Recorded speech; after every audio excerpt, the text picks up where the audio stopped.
I work in ink. I like to work simply. Simplicity in creation comes from a memory burned in the soul of Kenneth Tan. I try and relate it to a story or a memory that she shared with me. Stories from the past turned into pieces of art today, a generational journey shared between a grandson and his grandmother. I think we set off on this path together. I don't know, I'm still walking it. Still trying my best to keep our work going. The origins of their work can be found in a dusty briefcase. So this is where I keep all of her original paintings. Simple watercolor paintings that began in 2014 after Kenneth left his job as a graphic designer in Southern California and returned home to San Jose to help take care of his grandmother, his Lola.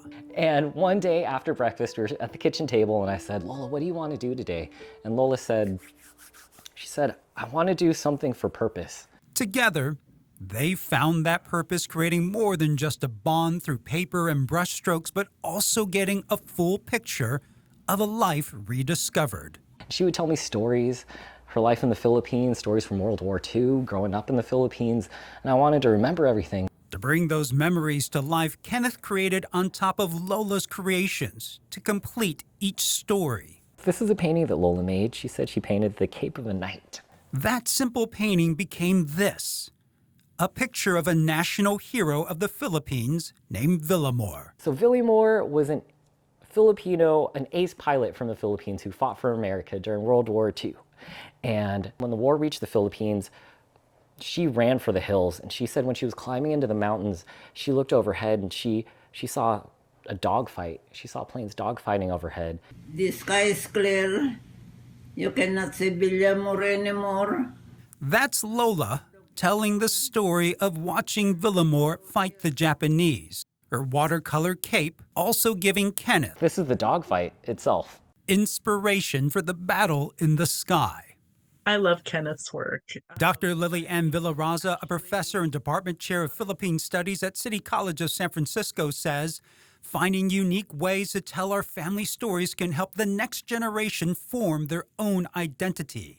We're not only here in the United States, but we also have these narratives that are in the Philippines. They come together in our experiences through our families. So, and I think that's such a beautiful thing. Finding beauty in those memories. Each painting has a story. Even from this brown abstract watercolor. She said she'd painted a bahay kubo, and so that's a nipa hut, or like the houses in the Philippines. They're built on stilts. A painting of her home, sparked by a memory of being serenaded by a young boy. She had this classmate, a boy she grew up with in the village, and every now and then he'd come to her window, her family's window at night, and he'd bring his guitar and he'd sing her a song. We made this illustration. This is her at her window listening to him play his guitar. Stories so important, Kenneth curated the art they created together for 2 years and put them in a book titled Crescenciana, named after his Lola. A book he self-published in 2022, 6 years after she passed away at the age of 96. I don't want to forget my Lola. I feel like we live through our stories, and if the stories are gone, gosh, then that's it. So I don't know, maybe this is my way of grieving. This is my way of keeping her present. This is my way of letting her know that I see her and I hear her.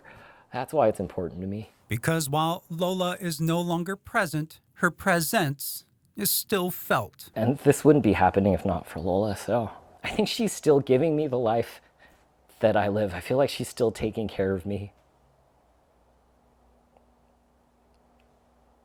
Yeah. Taking care of her family through the pages of her life that is now an open book. The history of his Lola remembered, one painting, one story at a time.